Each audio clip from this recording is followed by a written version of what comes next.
Hello, magandang umaga po sa lahat ng Pilipinas kong mahal. Syempre, good morning kay Attorney Marlon and sa iyo ka, Eric. Yes. At kay Doc Lorraine. So, I'm back.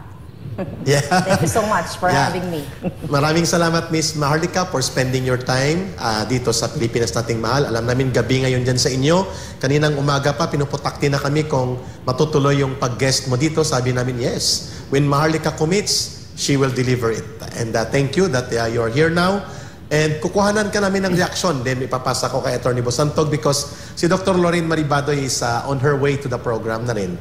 Dahil nga ako ay nauna lang dito. Miss Maharlika, kumakalat, lumalaganap ang iba't ibang sektoral at multisektoral na pagsuporta dito kay Vice President Sara Duterte sa ginawang kabastusan at paglapastangan ng Marcos government through the Chief PNP na mga hakbang, hindi lang unpopular, kundi very, very insulting and dangerous na mga hakbang na basta-bastang mag-pull out na lamang ng mga police security details sa Vice Presidente na walang dialogo, konsultasyon, o anumang proseso ng pagkortesiya at pagrespeto. Your reaction to this very widespread reaction of condemnation against that move of the Chief PNP ng General Marbil at sa kay Marcos Jr. mismo. Miss Maharlika, please. Yeah. So, mga kababayan, wala naman duda yan kay Eric kung sino ang nasa likod niyan. Sabi ko nga, si Marbil ay isa lamang utusan ng administrasyon. So lahat po yan nanggagaling mismo sa presidente at sa kanyang asawa. Okay? Dahil alam naman natin na nagpa-interview na ang asawa ni Bongbong Marcos. Ang tawag ko nga po dyan ay Liza Tanasa, no? So nagpa-interview na siya, na bad shot sa kanya si Inday Sara. Back last year, nung tinanggalan nila si Inday Sara ng confidential fund, sinira nila sa social media, sa mainstream media, lahat ng mga black propaganda, talagang sinira nila si Inday. So, ito nangyayari ngayon sa pag-pull out ng security personnel ni Inday. Yan po ay motivation ng isang bangag na administrasyon. Dahil sabi mo nga kanina, wala ito sa tamang proseso yung pag-pull out o pagtanggal ng kanyang mga security personnel. Si Inday is the second highest person in the land. Siya ay binoto ng taong bayan. At I don't know, Attorney Marlon, na kapag Vice President ka, ay talagang nakalagay sa batas na meron kang security personnel dahil ikaw ay Vice President. You're not an ordinary personality. So, ang ginawa nila dito ay talagang lahat ng paglalabag sa batas, paggigipit, panghaharas, ay gagawin nila kahit nakikita na ng taong bayan. Kasi ang pakiramdam nila nitong gobyernong Marcos na ito, or gobyernong bangag, walang magagawa yung taong bayan. Kahit nalapastanganin nila ang ating Vice President. At ito po ay malinaw na pang-abuso sa kapangyarihan nila, malinaw na pagtitrip ng isang taong walang sakatidnuan. Ito po si Marbil. Sabi ko nga, utusan lang po yan. Sa bawat galaw niya, hindi siya ang may idea niyan o kagustuhan niya. So definitely, ang may idea niyan, walang iba, si Liza at itong si Marcos Jr. Malinaw, ha? At Miss Maharlika, we like the way you straightforwardly said na ito ay nanggagaling sa isang walang husto o tamang katinuan na uri ng pamumuno sa ating pamahalaan. At tinumbok mo ang mag-asawang Marcos Jr. at Liza Marcos. I'll get muna the reaction of Attorney Bosantog doon sa magkakasunod na ulat. MNLF, nagdesisyon na manindigan pabor kay Vice President Sara Duterte at ang 11 tribal chief leaders ng Davao City. Attorney Bosantog. Yes, una sa lahat, sa haba-haba ng introduction mo kay Ma'am Maharlika, alam mo yung one word lang siguro sinabi niyo, Patriot, no? The Patriot. Oo nga, hindi ko nasabi kanina. And then, of course, magandang umaga po, Mama, from the motherland, no? Simple lang naman yan. We cannot keep pushing kina Marcos. You cannot demand something from people who are without.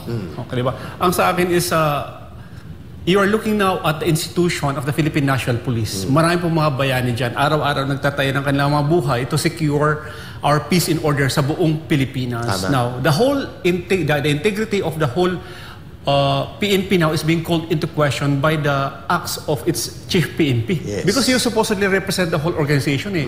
Nire-represent mo ba yung mga simple traffic officers na araw-araw nagtatrabaho and are being respected by the Filipino people? Tama. If you look at Cordillera, tingnan mo ang highest rating ng police dyan, abot yan ng 98%. Mahal sila Because ng of mga tao. how we love and respect our police officers. True.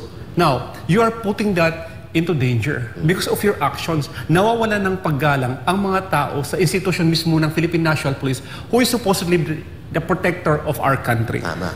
So, ngayon lumalabas na ang mga tao mismo ang sasabing, we will protect the Vice President. The Vice President is not only the second elected official of the land. The Vice President garnered the highest vote in the history of the Philippines. No?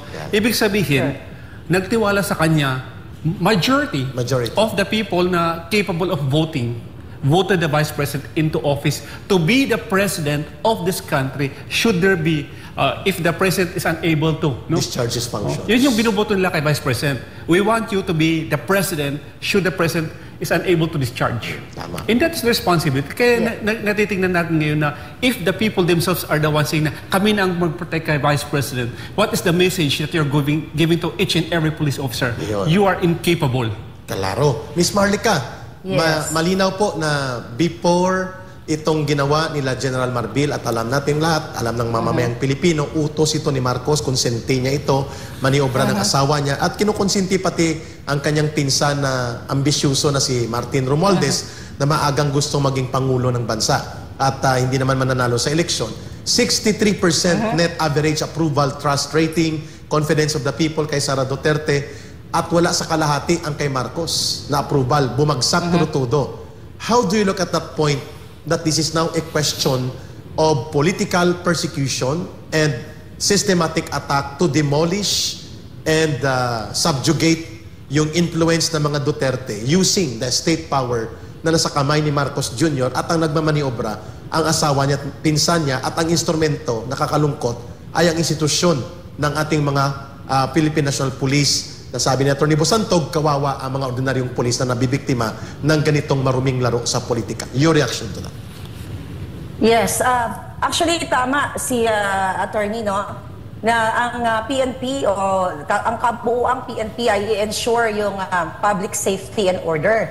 At syempre kasama dito ang ating Vice President. So sa nangyayari dito ngayon ay instead na i-secure ang not only ang buong Pilipinas o ang buong Pilipino, kundi mismo inilalagay nila sa peligro yung buhay ng ating Vice President dahil tinanggalan nila nga ng security personnel.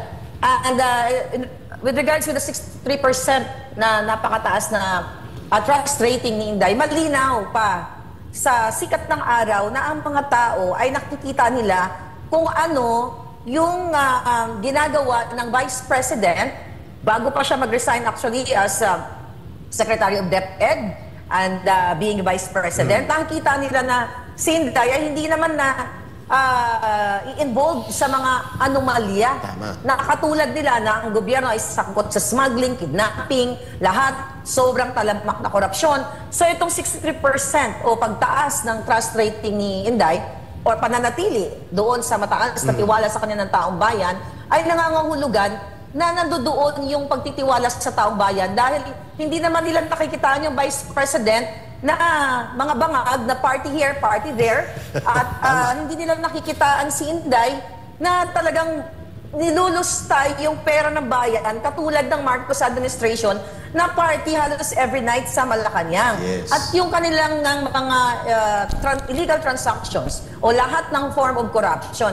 So, eto na lang, nung nakaraang nasalata tayo ng bagyo, di ba? Nakita nyo naman po kung gaano kapalpak itong si Marcos Jr. na after niyang magyabang doon sa kanyang zona na may 5,500 flood control at may mga toneladang mga basurang, in-extract doon sa mga lugar ng Pilipinas, iba't ibang lugar. Tignan nyo naman, sabi nga ng karamihan, ay pinack-check siya ng kalikasan o pinack-check siya ng Diyos.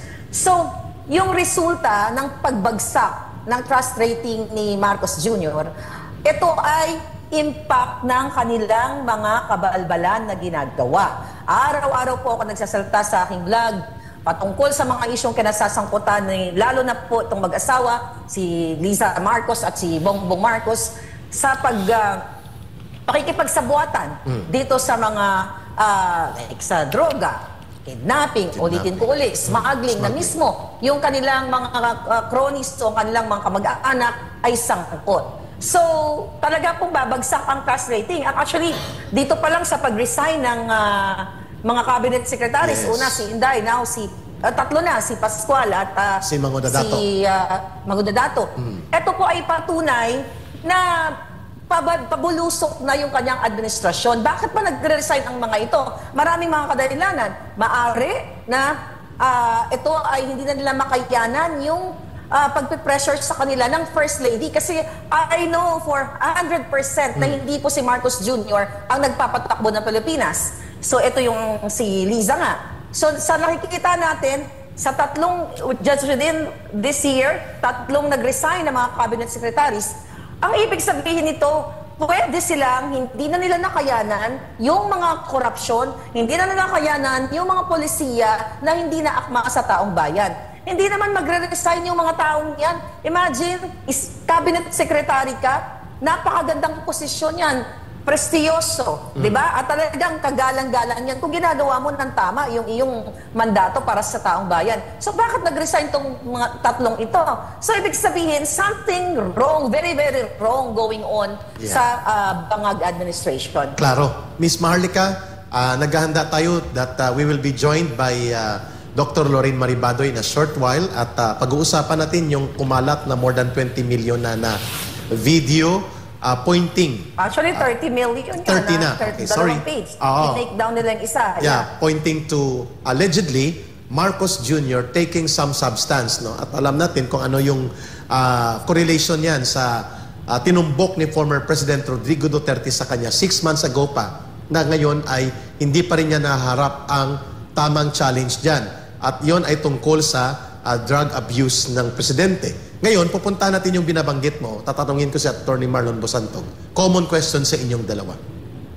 Gaano kaseryoso na magkakadugtong ang mga pangyayari ng mga kagipitan sa Davao na parang mini martial law na doon, police state, hindi nirerespeto ng PNP at ng DILG ang elected mayor na si Basti Duterte, who happens to be the brother of Vice President Sara Duterte at anak din ng former President Rodrigo Duterte. Pinaglalaroan ng mga police assignment, tinatanggalan ng police, hindi siya kinukonsulta. At ito'y nasa batas na sabi ni Atty. Bosantog when he guested this last week, nasa local government code yan. Hindi yan kinikilala. Mga sibilyan sa Kingdom of Jesus Christ, Miss Maharlika, Atty. Bosantog, mga kababayan, sinasaktan ang mga bata, nilulusob ang kababaihan doon, at araw-araw pinapatrulan at hinaharas ang religious compound, cathedral, and prayer areas ng isang established religious organization. At ngayon ay pati na ang mga katutubong pamayanan sa paligid nito ay nangangamba na rin sa ganitong high level of harassment and intimidation. Bakit ganito ang malaganap na political persecution ngayon sa kay Vice President Sara Duterte? At kahapon nag-file pa ng drug trafficking charges na naman si Trillanes at alam natin he's working now for the administration of Marcos, Romualdez, and Liza against kay Congressman Pulong Duterte. Miss Maharlika, ikaw muna. And then si Atty. Bosantog. Dito sa kabuang kalagayan ng isang sistematikong pagdurog na ina-attempt ng Marcos administration laban supposedly sa nagpundar ng kanyang gobyerno ng mga Duterte. Go ahead, Miss Maharlika. Yes. Well, tama ka. Ito ay political retribution. Ito ay political harassment.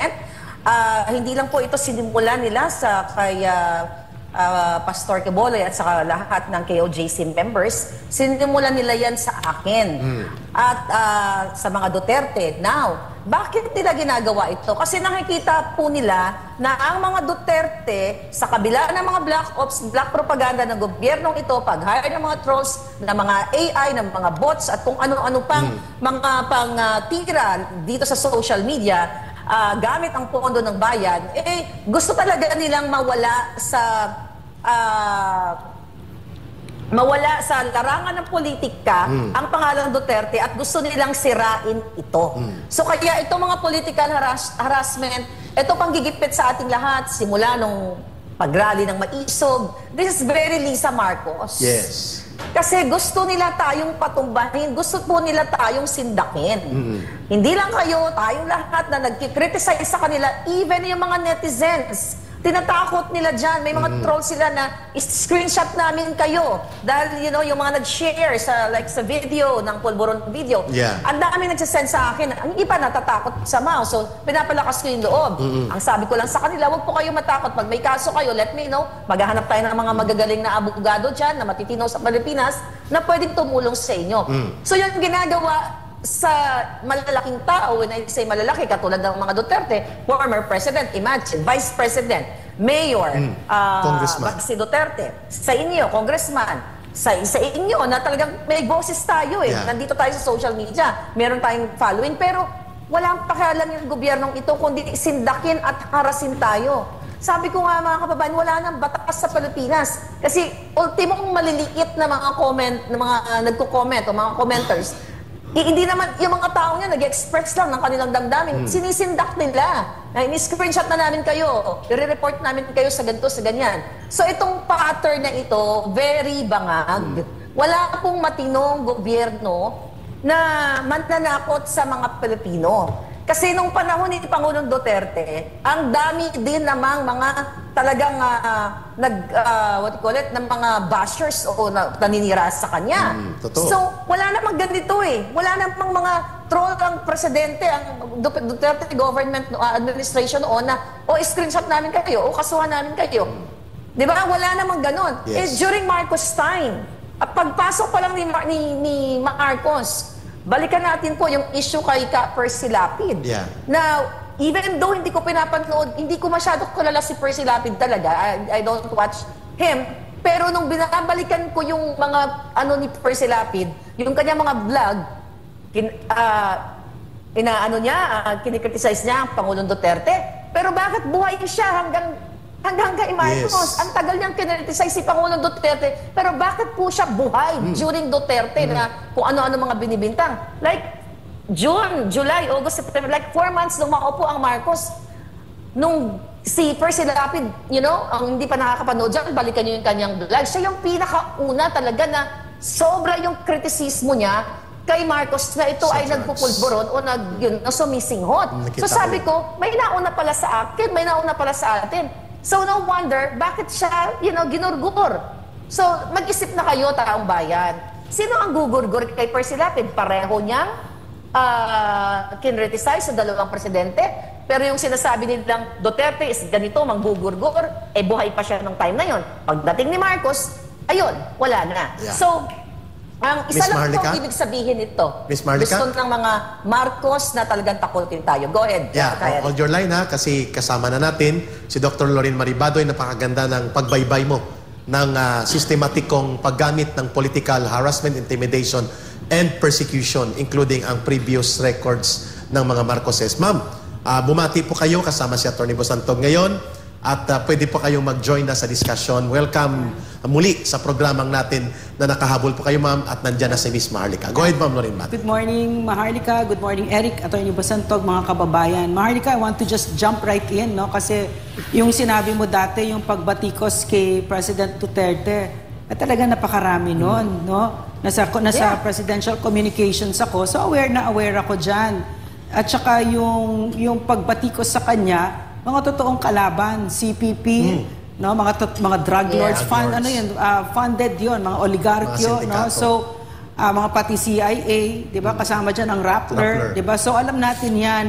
Pero kaya ako gulat na gulat sa administrasyon na ito kasi sa amin noon hindi namin pinapansin 'yan kasi ang intindi namin diyan parte ng demokrasya 'yan. At saka 'yan yung pag pumasok ka sa gobyerno, yakapin mo 'yan. Na huwag mong kakalabanin. Yakapin mo yan kasi yan talaga ang demokrasya. Tsaka talagang hindi ka nandyan sa gobyerno para palakpakan ka. Hindi, nandyan ka para magtrabaho at magsilbi sa taong bayan. At hindi ka nandyan para popularity contest. Hindi. So napaka-shocking sa akin nitong administrasyon na ito na ang iginugugol na oras pati resources ay para sa politika.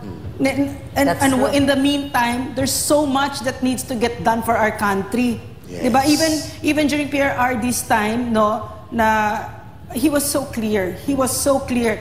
President Rodrigo Roa Duterte was so clear with us about our constitutional rights, about sinasabi pa nga niya, no, yung media, kasi 'di ba sa PCOO kami in charge sa media, no? Nung mga past presidents nagbabayad yan, nagbibigay yan ng monthly, meron yang libreng hotel and accommodations, etc. Birthday ngayon marangya. Kay PRRD, big fat zero. Zero. Wala, ayaw niya. And then so sabi namin, but they're going to criticize you. And then they said, never mind, let them do their jobs. I'll do my job, let them do their jobs. In other words, he was so clear about gaano kahalaga ang press freedom. Trabaho ng media yan. So tayo, bayaan natin sila, tapos tayo magtrabaho tayo. Whereas ito, ang unang ginawa ng administrasyon na ito, ay patahimikin ang media, kahit vloggers, tinatakot tayo. Diba? So yan ang nangyari sa atin.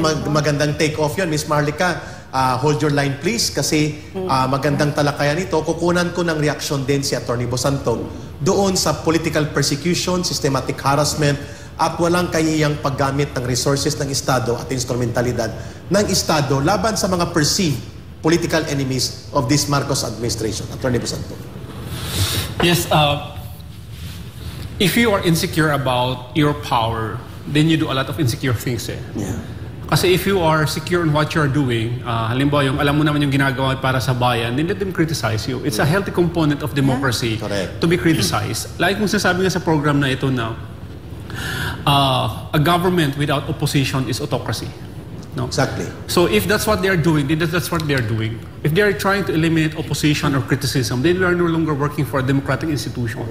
And this goes not only to the president, but to the institution like the Philippine National Police, no, that they're being used and utilized in order to harass the Filipino people, sa Philippine Armed Forces, no, and the Supreme Court of the Philippines, no. We have a lot of even the fourth estate, the media. The media. I cannot believe how silent they are, no.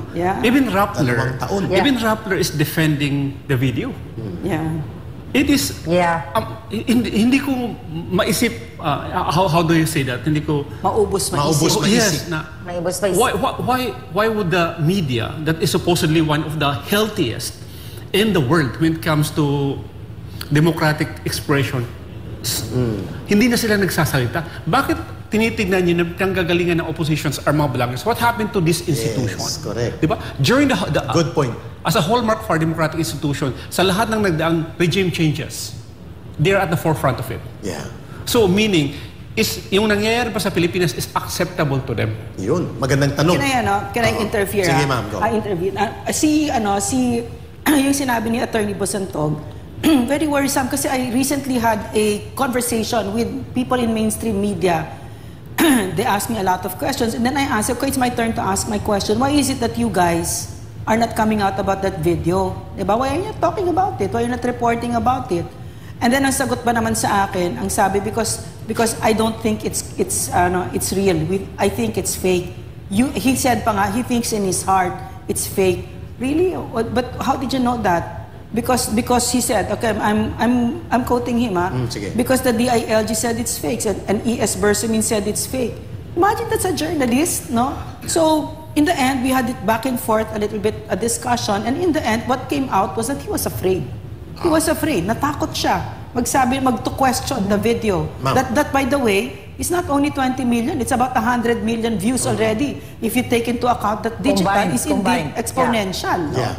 Ma'am, i-ready natin ang video na ito. Kung pwede natin ito muli may pakita ano ang ating magiging option kasi kumakalat ito. Pero Ms. Marlica, we would like to get your reaction. Ang unang reaction nila is not to address the message of the video, but to attack those who are bringing out the message, the messengers, like you, yung Maisog USA sa Los Angeles, at lahat ng mga nag-share. Unang nagsalita, si DND Secretary Gibo Teodoro, as if this concerns national defense issue and national security matter. Hindi naman nagsalita dito si Secretary Anyo, nag-oobserba ang National Security Council, pero maingay si Gibo Teodoro, politikong-politiko na nagpapil ka agad. Defense Secretary ka, pinatulan mo ito. And then sumunod si Abalos, may threat, may warning, at tinatakot kasama si Marbil. And then nagsalita DOJ and NBI.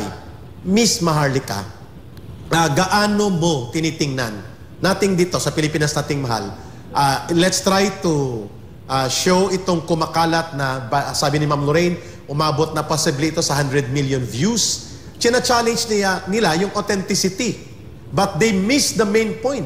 The main point there is the President is being consistently accused of a very serious crime of betrayal of public trust and possible abuse ng drug substance that can affect seriously sa kanyang kakayanan, kapasidad na mamuno. Miss Maharlika, your reaction to those mga sip-sip na mga cabinet secretaries na nananakot ng mamamayan at ng mga mensahe rather than to address fair and square by facing deliberately yung challenge na kung hindi ka drug addict talaga, edi magpakatotoo ka, magpa-drug test ka scientifically in a public forum. Miss Maharlika. Yeah. Well, unang-una, talaga yun naman ang panawagan ng taong bayan para matapos na itong pagdududa sa kanya na kung siya ba talaga ay nagpupulburon, kaya dapat magpa-hair follicle test siya. Diba? Open sa public. So, paulit-ulit. Pero yun nga, hindi naman po niya gagawin yan. Dahil, syempre, pag ginawa niya yan, lalong malaman ng taong bayan. Ano? Sigurado ako, tataya ko yung alindog ko dyan, positibo yan. But anyway, okay. Mga kababayan, dun sa statement ni Gibo, di ba? Unang-una po si Gibo ay tinakot ako tinakot tayo. Okay, number one, makikipag-ugnayan daw sila sa Amerika.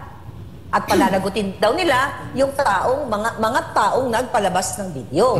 Ngayon, tinakot nila yung taong bayan, sinabihan nila na huwag itong i-share. Kaya nga sa mga vlogs ko, sabi ko, wala namang ibang nagpakita, nag-show ng video na yan, kung di ako. Bakit kailangan yung takutin ng taong bayan?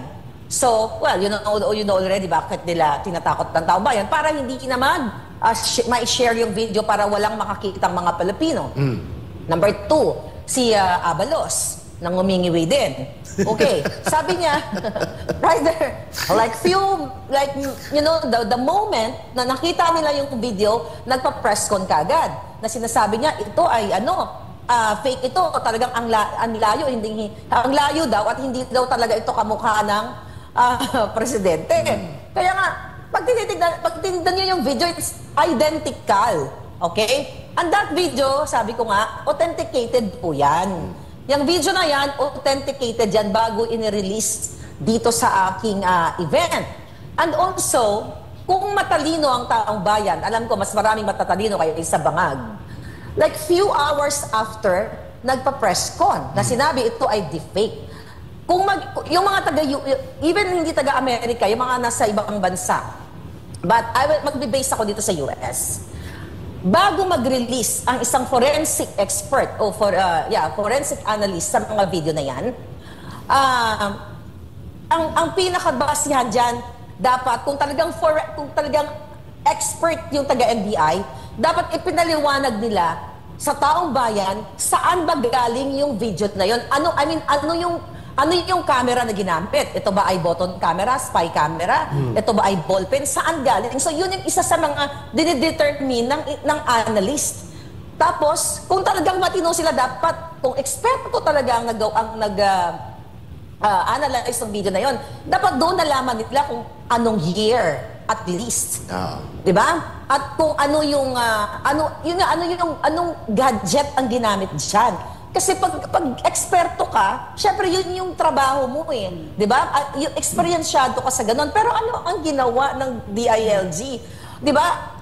Dugtong-dugtong na mga folder, pinicturean yung mukha ni Marcos Jr., tapos below up yung screenshot from I think from enhanced video na pinresent ko. So, pinatabaan nila ng gusto para kunwari malayo ang pagkakaiba, pero they failed. Kung ano yung saang gadget galing yun, anong klaseng camera, ano yung proseso ng pag-analyze nila, di ba? Kasi dito po sa US, ang pag-process niyan, hindi lang po yan isang oras. Yeah. 5 to 20 hours yan. Yung video na yan, like at least 10 seconds video, hindi po yan na pipicturan mo, o ito deepfake yan. No, yung totoong expert, you can inquire lahat ng mga kapanalig ni Bangag dito sa US. Yun. Kahit dito sa Amerika, sa California. Pag nag-inquire ka sa forensic expert, isa yan sa mga tinatanong nila sa iyo na saan ba to galing, saan bang galing na camera ito, ganyan, Kung hindi mo masabi sa kanila, then sila yung magde-determine. Sila yung mag-a-analyze. And believe me, sasabihin nila sa iyo, hindi ito matatapos ng 1 oras, 2 oras, minimum 5 to 20 hours. So, with that information na nakuha ko dito, sa iba't ibang forensic experts po ang aking kinontak. Actually, hanggang ngayon, mga dumadating pa mga email sa akin yung mga information. But ganun pa man, dito natin mapapakita na yung kanilang pag-release ng mga picture na didikit sa mga folder, ito po'y nataranta sila. Nagmadali sila dahil gusto nilang ampatin yung wildfire. Ito yung pagkalat ng video. So definitely, walang laman ng utak nitong mga taga-NBI at DILG. Kasi hindi sila deserve dyan, mga kababayan. Imagine mo, magkano budget ng mga yan? Magkano confidential fund? Na billions. Pinresentan kayo ng pang-elementary sa folder, dinikit-dikit, hindi man lang gumamit ng PowerPoint. Yes. So yan po ang nangyayari kapag ang tao ay nataranta at bangag, hindi nakakapag-isip ng tama. Ayun, Miss Marlica, may rejoinder si Ma'am Lorraine. Ma'am, she was referring to digital forensics analysis at mamaya pupunta natin with Attorney Busantog. Pero may rejoinder muna si Ma'am Lorraine. Maharlika, ang nakita natin sa administrasyon na ito, mga lasing sa kapangyarihan, ng mga power trippers, di ba? So, ngayon, at saka abusado, di ba? Abusado, arrogante, at saka sila yung batas, di ba? So, ngayon, sinabi mo dito, no, na yung statement ni Gibo Chodoro at saka ni Benher Abalos, mga secretaries ni Bongbong Marcos, may veiled threats. Tinatakot tayo. Yes. Di ba? Lalo ikaw, tinatakot ka. May tanong ako sa'yo, natatakot ka ba? At bakit? Hindi. Bakit? Sila dapat matakot. Yeah. Bakit ako matatakot sa mga yan? Kasi kung walang armas, walang kapangyarihan, sabi ko kaya kong pitikin yung mga itlog ng mga yan. Anyway, yung mga young balls. Sa totoo lang, bakit ako, mga kababayan, bakit ako matatakot? Ano ang kasalanan ko sa bayan? Yeah. Nagnakaw ba ako? Nangidnap ba ako? Nangsampagan ba ako? Sila dapat ang matakot sa bayan. Dahil pinipilit tayong gipitin, nagpapabricate ng mga crime, tinatakot ng taong bayan, na screenshot yung mga pag-share nitong pulburon video na to. Kung malayo ito at hindi ito si Marcos Jr. dahil yun yung claim nila, ito ay deepfake. Hindi ba dapat i-ignore na lang nila kung talagang walang nonsense ito? Pero bakit nakatutok yung kanilang panahon? Imagine mo, Eric, di ba? Nabanggit mo kanina, DILG, NBI, DOJ, DND. Lahat sila. Lahat, Congress, nagde-defend na yun. So, anong ibig sabihin yan? Kung ito ay waste of time o basura, hindi sila mag-exert ng effort.